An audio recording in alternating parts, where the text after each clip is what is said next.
শোনা যাবে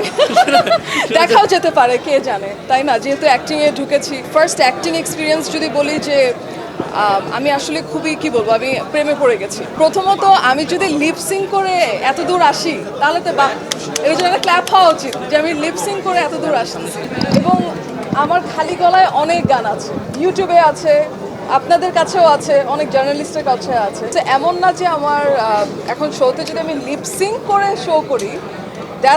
দ্যাটস মানে কি বলবো রিডিকুলাস আমি যখন এই নিউজটা দেখি আমি রীতিমতো হাসছি আমি যেটা করি আমি হচ্ছে যেহেতু পপ আর্টিস্ট আমাদের লাইভ এবং ট্র্যাক দুইটা মিশ্রণ করে আমাদের পারফর্ম করতে হয় কারণ আমাদের গানগুলো মানুষ ওইভাবে চিনে সো ইটস নট যে আমি গাচ্ছি না তখন আমি গাচ্ছি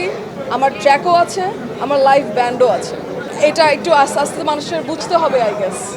এখনও মানুষরা হয়তো বা জিনিসটা জানে না যেহেতু ব্যান্ড দেখা হয় বেশি দর্শকের উদ্দেশ্যে এটাই বলবো যে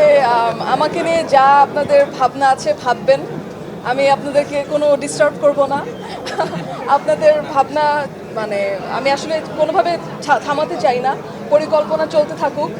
আর এছাড়া আমি আমার কাজ করে গেছি করব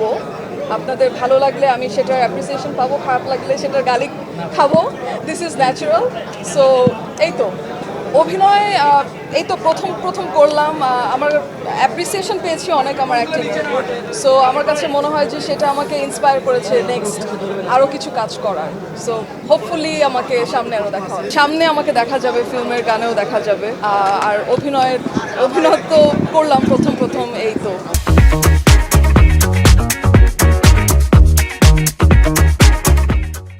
শোনা যাবে দেখাও যেতে পারে কে জানে তাই না যেহেতু অ্যাক্টিংয়ে ঢুকেছি হু নোজ সব কিছুই আসলে ফিউচারের উপরে কিন্তু আমার ফার্স্ট অ্যাক্টিং এক্সপিরিয়েন্স যদি বলি যে আমি আসলে খুবই কি বলবো আমি প্রেমে পড়ে গেছি আবার মিউজিকের যেরকম আমার একটা খুবই পছন্দের জায়গা অভিনয়ও এখন একটা পছন্দের জায়গা হয়ে গেছে বলা যায় আমি জীবনেও আমার অ্যাক্টিং মার্কিং বা আমার গানকেও মার্কিং দিব না আমার কাছে মনে হয় যে এটা মানুষের কাজ ওই যে মাঝে মাঝে পছন্দ করবে মাঝে মাঝে গালি দিবে মাঝে মাঝে সমালোচনা করবে এটাই তো আসলে ইন্ডাস্ট্রি অ্যান্ড আমাদের কাজ